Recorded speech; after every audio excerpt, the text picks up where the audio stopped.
तो क्योंकि वो बिकने वाली चीज़ है तो उनको उसमें इंटरेस्ट है। 12th फेल बनी तब भी ये बात आई कि स्ट्रगल की स्टोरी एक ऐसे कपल की जो सक्सेसफुल हो गया। कई लोग नहीं सफल होते, ये बात भी सही है। तो रोमांटिसाइजेशन करें या ना करें, मेरा अपना ख्याल है कि ह्यूमन बीइंग्स को खुश रहने के लिए थोड़ा बहुत इमोटिव डोज मिलना बहुत ज़रूरी होता है। होप होना बहुत ज़रूरी है।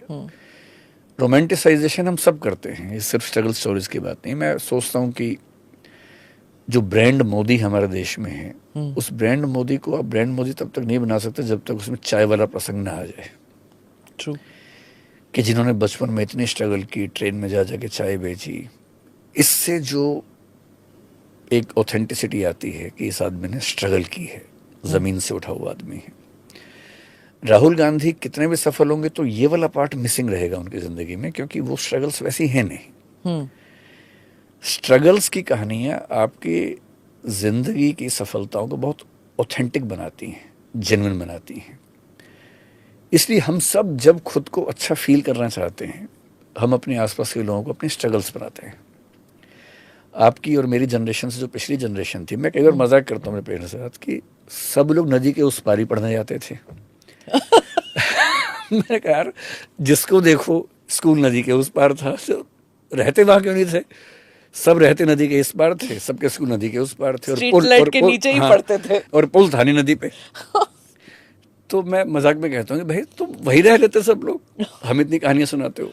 पर वो कहानियां उनके लिए बहुत महत्वपूर्ण कहानियां हैं। I know. मेरे फादर ने सब्जी मंडी में बोरियां उठाई स्कूल लाइफ में। जब उनकी आंखों पर चश्मा उनको लगा, उनके पिताजी को चश्मे का अंदाजा नहीं था क्या होता है। 2-3 साल तक चश्मा लग ही नहीं पाया क्योंकि पैसे नहीं थे उनके पास। अब जब ये कहानी वो सुनाते हैं तो उनकी आंखें भीगी होती हैं। तो उनके अपने स्ट्रगल की कहानी सुनाने में जो उनको सेटिस्फेक्शन मिलता है, या मुझे भी सुन के जो मिलता है, जो गर्व की अनुभूति होती है, उसे कैसे हम हल्का मान लें। तो मेरा मानना है कि रोमांटिसाइजेशन स्ट्रगल्स का होना चाहिए, किसी भी समाज में होना चाहिए, हर तरह के स्ट्रगल्स का होना चाहिए, लेकिन वो इतना इमेजिनरी ना हो कि नई जनरेशन्स कोशिश करके भी उसके नज़दीक ना पहुंच पा रही हूँ।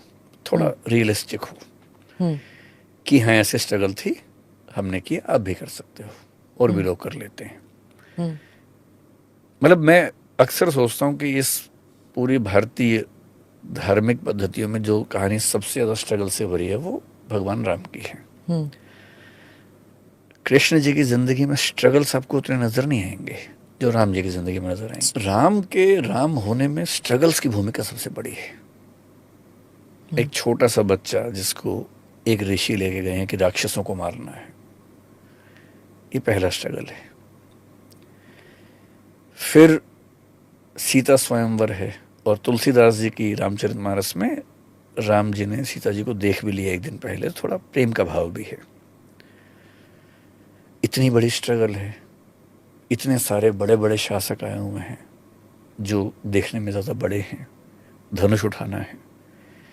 सीता जी चाह रही हैं कि राम धनुष उठा लें, उनके मन में भाव है, लेकिन उनकी आंख में आंसू है। रामचरितमानस में बड़ा अच्छा प्रसंग है, तुलसीदास लिख रहे हैं कि सीता की आंख में आंसू आके आंख में ही अटक गया है, क्योंकि उनको पता है कि वो जिससे शादी करना चाहते हैं ये फैसला वो कर नहीं सकते, फैसला धनुष पे टिका हुआ है। तो राम धनुष उठा पाएंगे या नहीं, ये स्ट्रगल है। उठा, सफलता मिली। अब वो महल पहुंचे हैं, उनका राज्याभिषेक होने वाला है। अब राम राजा बनने वाले हैं।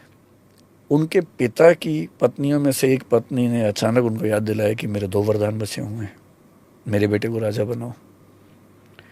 दशरथ कह रहे हैं कि ठीक है राजा भरत को बनाते हैं, लेकिन राम को जंगल मत भेजो, वनवास मत दो। पर वो अड़ी हुई है, जिसकी रिसेंट एक्सप्लेनेशन मैंने कहीं पढ़ी कि 14 साल तक वनवास होने से संपत्ति और राजा बनने के राइट्स खत्म हो जाते हैं। हमारे राम एक नाटक आया है, आशुतोष राणा हमारे दोस्त हैं, उन्हीं का है, तो उसमें इंटरप्रिटेशन हुई है इसलिए 14 वर्ष। हाँ, इसलिए 14 साल। तो क्या कही कह रही हैं कि 14 साल भेजना ज़रूरी है ताकि वो राइट्स हमेशा के लिए खत्म हो जाए। सोचिए, जो आदमी कल राजा बनने वाला था वो 14 साल जंगल में रहेगा, पत्नी भाई साथ में है, जंगल में भी शांति नहीं है, शूर्पणखा का प्रसंग है, कई राक्षस है, खर है, दूषण है। फिर दुनिया का सबसे ताकतवर राजा उनकी पत्नी का अपहरण करता है। रावण ऐसा वैसा राजा नहीं है, वो दुनिया में सबसे ताकतवर ज्ञानी है, भी है। ज्ञानी भी है। उसका बेटा है जो इंद्रजीत है, इंद्र को हरा चुका है, और वो अपने राज्य में है, सेना के साथ है। इनके पास सेना भी नहीं है। अब अपनी पत्नी को बचाने के लिए उससे युद्ध लड़ना है।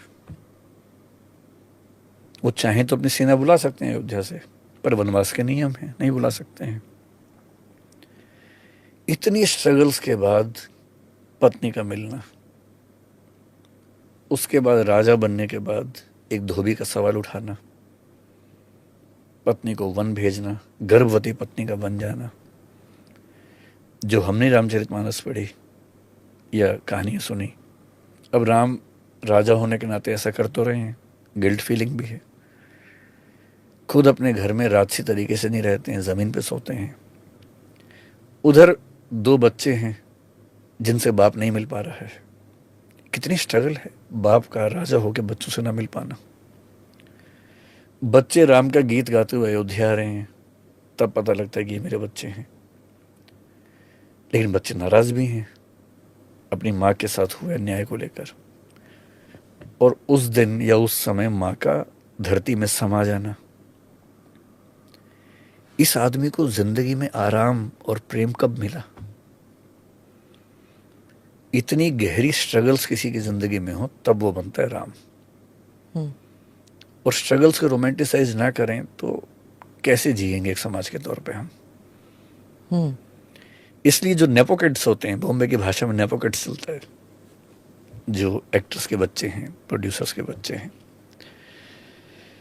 कितने भी महान आप बन जाएं, कितने भी सफल हो जाएं, वो महानता नहीं आती है।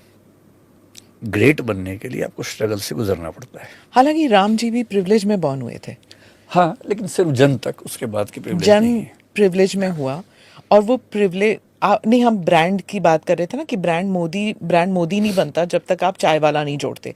लेकिन राहुल गांधी का, जैसे आपने कहा, born out of privilege, right.